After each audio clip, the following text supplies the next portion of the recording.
Hello दोस्तों, स्वागत है आपका अपनी यूट्यूब चैनल एग्जामशिप में। दोस्तों, इस वीडियो में हम कौन मैगजीन के सितंबर मंथ की करंट अफेयर्स को कवर कर रहे हैं। अगर अभी तक आपने चैनल सब्सक्राइब नहीं किया तो प्लीज चैनल को सब्सक्राइब कर लें, क्योंकि ऐसी वीडियो हम लगातार लाते रहते हैं। तो चलिए शुरू करते हैं। सबसे पहले उत्तर प्रदेश का करंट अफेयर्स देख लेते हैं। यूपी ईडा द्वारा रक्षा गलियारे को व्यापक बनाने हेतु समझौता। यूपी ईडा क्या है? उत्तर प्रदेश एक्सप्रेसवे औद्योगिक विकास प्राधिकरण। इसने जो है रक्षा गलियारे को व्यापक बनाने के लिए एक निजी कंपनी यूएएस टेस्टिंग फाउंडेशन के साथ समझौता ज्ञापन पर हस्ताक्षर किए हैं। निजी कंपनी के निदेशक अजय श्रीवास्तव ने राज्य में 6 स्थानों पर विकसित किए जा रहे रक्षा विनिर्माण केंद्रों को शामिल करते हुए 3 डोमेन में सहायता प्रदान करने की पेशकश की है। नेक्स्ट देखेंगे, पेड़ लगाओ पेड़ बचाओ जन अभियान 2024। 20 जुलाई को सीएम योगी आदित्यनाथ ने लखनऊ के अकबर नगर में हरी शंकरी के पौधे लगाकर पेड़ लगाओ पेड़ बचाओ अभियान 2024 की शुरुआत की। किस पौधे को लगाकर? हरी शंकरी की। इस तरह के क्वेश्चन पूछ सकता है। और स्टार्ट कब किया गया है यह अभियान? 20 जुलाई को सीएम योगी आदित्यनाथ द्वारा। 36.5 करोड़ पौधे लगाने का यह अभियान प्रधानमंत्री के एक पेड़ माँ के नाम पहल के अनुरूप है। प्रधानमंत्री ने एक पेड़ माँ के नाम पहल कब स्टार्ट किया था? विश्व पर्यावरण दिवस के अवसर पर। और विश्व पर्यावरण दिवस कब मनाया जाता है? 5 जून को। यानी एक पेड़ माँ के नाम जो पहल है 5 जून को प्रधानमंत्री द्वारा शुरू किया गया था। 8 जुलाई को वृक्षारोपण जन अभियान 2024 के तहत उत्तर प्रदेश और नेपाल की सीमा पर मित्र वन की स्थापना की घोषणा। वृक्षारोपण जन अभियान के तहत प्रत्येक जिले को मित्र वन के अलावा और कौन कौन से वन हैं? शक्ति वन, युवा वन, बाल वन जैसे विशिष्ट वन विकसित करने का निर्देश दिया गया। उत्तर प्रदेश आम महोत्सव 2024 12 से 14 जुलाई के मध्य लखनऊ के अवध शिल्प ग्राम में सीएम योगी आदित्यनाथ द्वारा उद्घाटन किया गया उत्तर प्रदेश आम महोत्सव 2024 का। इस दौरान मुख्यमंत्री ने घोषणा की कि राज्य जो है जापान और मलेशिया को 40 टन आम निर्यात करेगा। 160 साल के इतिहास में पहली बार लखनऊ का जो प्रसिद्ध दशहरी आम है वह अमेरिका को निर्यात किया जाएगा। भारत सरकार के सहयोग से उत्तर प्रदेश सरकार ने किसानों की सहायता के लिए सहारनपुर, अमरोहा, लखनऊ और वाराणसी में 4 पैक हाउस स्थापित किए हैं। कहाँ कहाँ? सहारनपुर, अमरोहा, लखनऊ और वाराणसी में। गन्ना अनुसंधान संस्थान कृषि नेतृत्व पुरस्कार से सम्मानित। भारतीय गन्ना अनुसंधान संस्थान लखनऊ को गन्ना में उत्कृष्ट शोध के लिए कृषि नेतृत्व पुरस्कार 2024 से सम्मानित किया गया। कृषि नेतृत्व पुरस्कार, यह पुरस्कार नई दिल्ली में एग्रीकल्चरल टुडे द्वारा आयोजित 15वें कृषि नेतृत्व सम्मेलन 2024 में प्रदान किया गया। उत्तर प्रदेश के राज्य पक्षी सारस क्रेन की आबादी में वृद्धि। उत्तर प्रदेश राज्य वन विभाग के अधिकारियों ने बताया कि राज्य में 19,918 सारस क्रेन पक्षी हैं, जो वर्ष 2023 की तुलना में 396 अधिक है। इटावा वन प्रभाग में सारस क्रेन की सर्वाधिक संख्या 3,289 दर्ज की गई। उत्तर प्रदेश में दालों के उत्पादन में 36% की वृद्धि। राज्य सरकार द्वारा जारी आंकड़ों के अनुसार उत्तर प्रदेश में 2016-17 की तुलना में 2023-24 में दालों के उत्पादन में कितने प्रतिशत की वृद्धि देखी गई है? 36% की। दाल उत्पादन 2.394 मिलियन मीट्रिक टन से बढ़कर 3.255 मिलियन मीट्रिक टन हो गया है। सलखन जीवाश्म पार्क को विश्व धरोहर सूची में शामिल करने का प्रस्ताव। सलखन जीवाश्म पार्क को, यह सलखन जीवाश्म पार्क कहाँ पर स्थित है? सोनभद्र जिले में। उत्तर प्रदेश पर्यटन विभाग ने सोनभद्र जिले में प्राचीन सलखन जीवाश्म को यूनेस्को की विश्व धरोहर सूची में शामिल करने का प्रस्ताव नई दिल्ली में आयोजित की जा रही 46वीं विश्व धरोहर समिति की बैठक में पेश किया। 46वीं विश्व धरोहर समिति की बैठक कहां पर आयोजित की जा रही है? नई दिल्ली में। पार्क में लगभग 1400 मिलियन वर्ष पुराने जीवाश्म होने का अनुमान। 211.08 करोड़ रुपए के 3 परियोजनाओं को मंजूरी। राष्ट्रीय स्वच्छ गंगा मिशन की कार्यकारी समिति ने यूपी के लिए 3 परियोजनाओं को मंजूरी दी। इस परियोजनाओं का उद्देश्य स्थानीय जल निकायों से प्रदूषण को रोकने और उपचारित करने के लिए उपाय सुझाना और उनका कार्यान्वयन करना। बर्ड व WRI के मध्य जलवायु परिवर्तन अनुसंधान हेतु समझौता ज्ञापन। बर्ड क्या है? Bankers institute of rural development ने इसने जो है WRI यानी वर्ल्ड रिसोर्स इंस्टीट्यूट इंडिया के साथ समझौता ज्ञापन पर हस्ताक्षर किए। इसका उद्देश्य क्या है? जलवायु परिवर्तन, सतत विकास और जलवायु वित्त पर अनुसंधान और नीति संवाद को बढ़ावा देना। अगला है डिप्थीरिया वैक्सीन का परीक्षण शुरू। लखनऊ के राम मनोहर लोहिया आयुर्विज्ञान संस्थान में बोस्टाजन नामक एक नए डीपीटी वैक्सीन के तीसरे चरण के परीक्षण के लिए राष्ट्रव्यापी अध्ययन शुरू किया है। प्रदेश सरकार ने डायरिया के प्रसार को रोकने के लिए और यह सुनिश्चित करने के लिए कि 5 वर्ष से कम उम्र का कोई भी बच्चा इस बीमारी के कारण ना मरे, इसके लिए केंद्र की स्वच्छ गांव और शुद्ध जल और बेहतर कल योजना शुरू की। उत्तर प्रदेश के पुलिस महानिदेशक प्रशांत कुमार को दिल्ली के हंसराज कॉलेज के 77वें स्थापना दिवस पर महात्मा हंसराज गौरव सम्मान से सम्मानित किया गया। किसे? पुलिस महानिदेशक प्रशांत कुमार को। Tata power solar system limited ने उत्तर प्रदेश में घर घर सोलर पहल की शुरुआत की, जिसकी शुरुआत वाराणसी से की गई। 28 जून को उत्तर प्रदेश सरकार द्वारा नगर पालिका कर नियमों को अधिसूचित किया। लखनऊ से दुधवा राष्ट्रीय उद्यान के लिए हेलीकॉप्टर सेवा का संचालन नवंबर 2024 से शुरू किया जाएगा। उत्तर प्रदेश सरकार ने 25,000 करोड़ रुपए मूल्य के 150 से अधिक रक्षा विनिर्माण समझौतों पर हस्ताक्षर किए।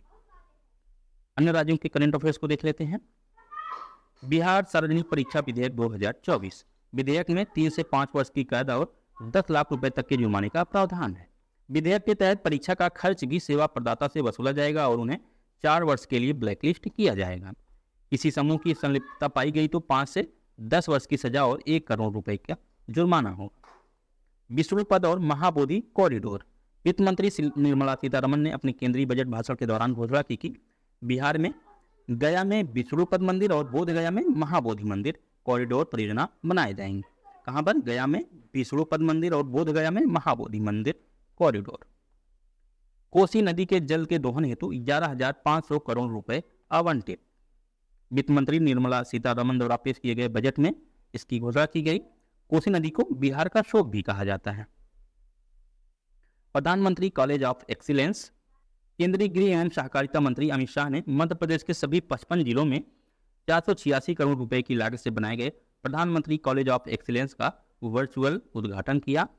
प्रधानमंत्री कॉलेज ऑफ एक्सीलेंस में विद्यार्थियों को बायोटेक्नोलॉजी, कंप्यूटर साइंस, संस्कृति, कला जैसे विषयों में अपनी रुचि के अनुसार अध्ययन करने का अवसर मिलेगा। नेक्स्ट है Lokpath mobile app. Lokpath mobile app को मध्य प्रदेश सरकार द्वारा लॉन्च किया गया है। जनता की सड़क समस्याओं का समाधान 7 दिनों के अंदर इसके तहत किया जाएगा। आईटी सक्षम युवा योजना 2024 इसके द्वारा शुरू किया गया है हरियाणा सरकार द्वारा। आईटी सक्षम युवा योजना पहले चरण में 5,000 युवाओं को रोजगार प्रदान किया जाएगा। टोटल कितना है? 60,000 युवाओं को रोजगार प्रदान करना, जिसमें पहले चरण में 5,000 युवाओं को रोजगार जो है प्रदान किया जाएगा। इस योजना में भाग लेने वालों को पहले 6 महीने के लिए 20,000 रुपये का मासिक पारिश्रमिक दिया जाएगा। 7वें महीने से बढ़कर 25,000 हो जाएगा, जिसे नियोक्ता संस्थाओं द्वारा प्रदान किया जाएगा। मुख्यमंत्री किसान सम्मान निधि योजना का शुभारंभ। प्रधानमंत्री किसान सम्मान निधि योजना का नाम तो आपने सुना ही होगा। यह मुख्यमंत्री किसान सम्मान निधि योजना है, जिसको राजस्थान के मुख्यमंत्री भजन लाल शर्मा द्वारा शुरू किया गया है, जिसमें पात्र किसानों को प्रति वर्ष 2,000 रुपये प्रदान किए जाएंगे। प्रधानमंत्री किसान सम्मान योजना के तहत जो 6,000 रुपये मिलता है वो तो मिलेगा ही, उसके बाद अलग से भी 2,000 रुपये मुख्यमंत्री किसान सम्मान निधि योजना के तहत दिया जाएगा। उत्तराखंड की पहली पक्षी गैलरी। देहरादून में जॉली ग्रांट स्थित प्राकृतिक शिक्षण केंद्र में राज्य के पहले यानी उत्तराखंड के पहले पक्षी गैलरी की स्थापना। अगला है मुख्यमंत्री माझी लड़की बहिनी योजना। महाराष्ट्र सरकार द्वारा राज्य की महिलाओं को सशक्त बनाने हेतु मुख्यमंत्री माझी लड़की बहिनी योजना 21 से 65 वर्ष की महिलाओं को 1,500 रुपये मासिक भत्ता देने की घोषणा, जिनके घर की वार्षिक आय 2.5 लाख रुपए से अधिक नहीं हो। नेक्स्ट है लाडला भाई योजना। महाराष्ट्र सरकार द्वारा यह भी शुरू किया गया है। महाराष्ट्र सरकार द्वारा लाडला भाई योजना, जिसमें 12वीं पास छात्रों को 6,000 रुपये प्रतिमाह, डिप्लोमा धारकों को 8,000 रुपये और स्नातक उत्तीर्ण छात्रों को 10,000 रुपये प्रतिमाह दिए जाएंगे। उम्मीदवार की आयु 18 से 35 वर्ष के बीच होनी चाहिए। नेक्स्ट है वरकारी संप्रदाय के लिए पेंशन योजना। महाराष्ट्र सरकार ने पंढरपुर में भगवान विट्ठल मंदिर में वार्षिक तीर्थ यात्रा में भाग लेने वाले वरकारी संप्रदाय के लिए इस पेंशन योजना की शुरुआत की है। नेक्स्ट है श्रमिक बसेरा योजना। किसके द्वारा शुरू किया गया है? गुजरात सरकार द्वारा श्रमिक बसेरा योजना। उड़ीसा के मगजी लड्डू को जीआई टैग, ये इंपॉर्टेंट है, उड़ीसा के मगजी लड्डू को। उड़ीसा के ढेंकनाल जिले के पारंपरिक मिठाई मगजी लड्डू को भौगोलिक संकेतक यानी जीआई टैग प्रदान किया गया। किस जिले की है ये? उड़ीसा के ढेंकनाल जिले की। इस लड्डू की उत्पत्ति 1300 से 1400 ईस्वी में कालाहांडी जिले के माझी जनजाति के पाक कला में कुशल लोगों से हुई। माझी जनजाति। लद्दाख में विश्व की सबसे ऊंची सुरंग। प्रधानमंत्री नरेंद्र मोदी द्वारा लद्दाख में विश्व की सबसे ऊंची शिकुनला सुरंग के निर्माण का वर्चुअल उद्घाटन किया। शिकुनला सुरंग, यह सुरंग 4.1 किलोमीटर लंबी ट्विन ट्यूब संरचना है जो नीमोपुदुम दारचा रोड पर स्थित है। नीमोपुदुम दारचा रोड पर स्थित है, लगभग 15,800 फीट की ऊंचाई पर। इसका निर्माण सीमा सड़क संगठन यानी BRO द्वारा किया जा रहा है। सुरंग लेह को सभी मौसमों में कनेक्टिविटी सुनिश्चित करेगा और सशस्त्र बलों और उनके उपकरणों की तेज आवाजाही को बढ़ावा देगा। नेक्स्ट है, नागालैंड को बागवानी में सर्वश्रेष्ठ राज्य का पुरस्कार। यह सम्मान जो है 15वें कृषि नेतृत्व सम्मेलन के दौरान दिया गया। अगला है, राजीव गांधी सिविल अभय हस्तम कार्यक्रम। तेलंगाना के मुख्यमंत्री रेवंत रेड्डी द्वारा शुभारंभ। सिविल सेवा उम्मीदवारों को वित्तीय सहायता प्रदान करने हेतु तेलंगाना का श्री दशरथी कृष्णाचार्य पुरस्कार प्रख्यात लेखक और कवि जुकांती जगन्नाथम को प्रदान किया। पीपुल्स बायोडाइवर्सिटी रजिस्टर को अपडेट करने वाली ग्राम पंचायत। केरल के अलप्पुझा जिले के थझाकारा ग्राम पंचायत ने स्थानीय समुदायों की भागीदारी के साथ एक व्यापक पीपुल्स डाइवर्सिटी रजिस्टर यानी PBR को अपडेट और प्रकाशित किया। नेक्स्ट है, 15वीं कृषि नेतृत्व पुरस्कार समिति द्वारा महाराष्ट्र को सर्वश्रेष्ठ कृषि राज्य का पुरस्कार।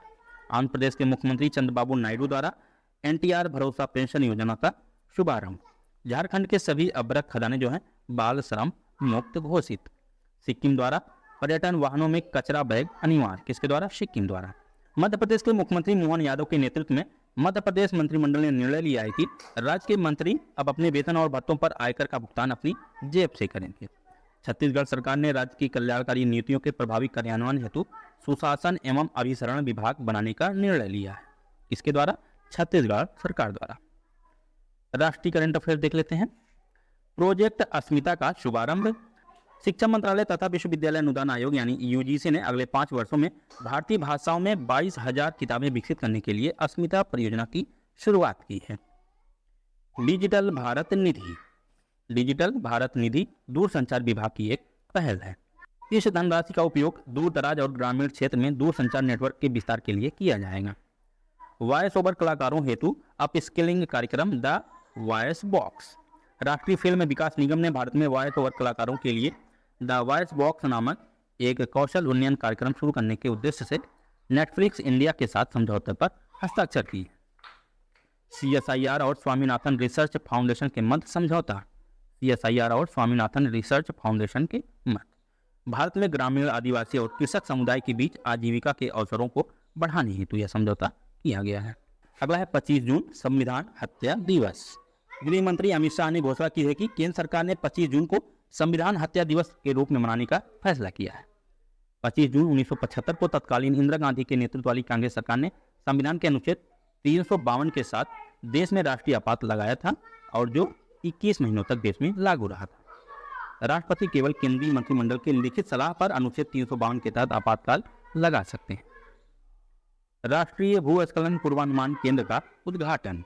केंद्रीय कोयला एवं खान मंत्री जी किशन रेड्डी ने कोलकाता में GSI के परिसर में राष्ट्रीय भूस्खलन पूर्वानुमान केंद्र यानी NLFC का उद्घाटन किया। नेक्स्ट है विश्व धरोहर समिति का 46वां सत्र। मोस्ट इंपॉर्टेंट है, यहाँ से एक क्वेश्चन 100% आने की उम्मीद है। नई दिल्ली स्थित भारत मंडपम में विश्व धरोहर समिति का 46वां सत्र आयोजित किया गया 21 से 31 जुलाई 2024 के मध्य। प्रधानमंत्री द्वारा इसका उद्घाटन किया गया। भारत पहली बार विश्व धरोहर समिति की बैठक की मेजबानी कर रहा है। इसमें 150 से अधिक देशों के 2000 से अधिक प्रतिनिधि भाग ले रहे हैं। विश्व धरोहर समिति की स्थापना विश्व संस्कृति एवं प्राकृतिक विरासत के संरक्षण के लिए संबंधित कन्वेंशन के तहत की गई थी। इसे 16 नवंबर 1972 को यूनेस्को के 17वें सत्र में महाधिवेशन द्वारा अपनाया गया था।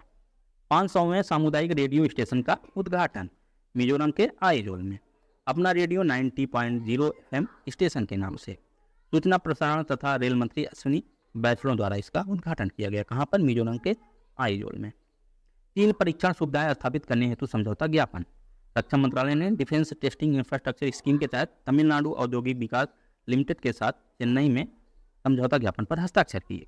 यह समझौता मानव रहित हवाई प्रणाली, इलेक्ट्रिक इलेक्ट्रॉनिक वारफेयर और इलेक्ट्रो ऑप्टिक्स डोमेन से संबंधित 3 अत्याधुनिक प्रशिक्षण सुविधा स्थापित करने के लिए किया गया है। नेक्स्ट है कला एवं संस्कृति। चराईदेव मैदान विश्व धरोहर स्थल सूची में शामिल। मोस्ट इंपॉर्टेंट है, चराईदेव मैदान जो धरोहर स्थल है यह कहाँ पर स्थित है? असम में। इसको किस श्रेणी के तहत शामिल किया गया है? सांस्कृतिक। यह जो है भारत का 43वां विश्व धरोहर स्थल है। दिल्ली में विश्व धरोहर समिति के 46वें सत्र के दौरान इसको शामिल किया गया। मोईदाम जो है यह अहोम राजवंश जो कि 13वीं से 19वीं शताब्दी के मध्य थे, इनकी टीला दहन प्रणाली थी। चराईदेव 1253 में चाओ लुंग सिउ काफा द्वारा स्थापित अहोम राजवंश की पहली राजधानी थी। नेक्स्ट है खर्ची पूजा। त्रिपुरा में प्राचीन पारंपरिक हिंदू त्यौहार खर्ची पूजा मनाया गया। इसे 14 देवताओं का त्यौहार भी कहा जाता है। कहाँ पर मनाया गया? त्रिपुरा में। नेक्स्ट है प्रोजेक्ट परी। इसे संस्कृति मंत्रालय द्वारा विश्व धरोहर समिति के 46वें सत्र के दौरान, जो कि कहाँ आयोजित किया गया था? नई दिल्ली के भारत मंडपम मैदान में। इस सत्र के दौरान पब्लिक आर्ट ऑफ इंडिया यानी परी की शुरुआत की। यह परियोजना ललित कला अकादमी द्वारा राष्ट्रीय आधुनिक कला गैलरी के सहयोग से शुरू किया गया है। इस सौंदर्यीकरण परियोजना के तहत पारंपरिक कला के रूपों के साथ साथ मूर्तियां, भित्ति चित्र आदि बनाए जा रहे हैं। ललित कला अकादमी की स्थापना कब हुई थी? 5 अगस्त 1954 को। नेक्स्ट है आर्थिकी। राष्ट्रीय फीडर मॉनिटरिंग सिस्टम यानी NFMS कंट्रोल सेंटर गुरुग्राम स्थित REC यानी रूरल इलेक्ट्रिफिकेशन कॉर्पोरेशन मुख्यालय में इसका उद्घाटन किया गया। कहाँ पर? गुरुग्राम में। REC की स्थापना कब हुई थी? 25 जुलाई 1969 को। भारत की पहली एकीकृत कृषि निर्यात सुविधा। केंद्रीय बंदरगाह, जहाज रानी और जलमार्ग मंत्री सर्बानंद सोनोवाल ने जवाहरलाल नेहरू बंदरगाह प्राधिकरण की 34 मिलियन अमेरिकी डॉलर की परियोजना को मंजूरी दी। एंजल टैक्स को समाप्त करने का प्रस्ताव। वित्त मंत्री निर्मला सीतारमण ने बजट 2024-25 में एंजल टैक्स को समाप्त करने का प्रस्ताव रखा। स्टार्टअप्स कंपनियां अपने बिजनेस को बढ़ाने के लिए जो फंड जुटाती हैं और इसके लिए पैसे देने वाली कंपनी या किसी संस्था को शेयर जारी किए जाते हैं। ज़्यादातर मामलों में ये शेयर तय कीमत की तुलना में काफ़ी अधिक कीमत पर जारी किए जाते हैं। इस प्रकार शेयर बेचने से हुई अतिरिक्त राशि को इनकम माना जाता है और इस इनकम पर जो टैक्स लगाया जाता है उसे एंजल टैक्स कहा जाता है। स्टार्टअप्स को इस तरह मिली राशि को क्या कहते हैं? एंजल फंड, जिसके बाद आयकर विभाग एंजल टैक्स वसूलता है।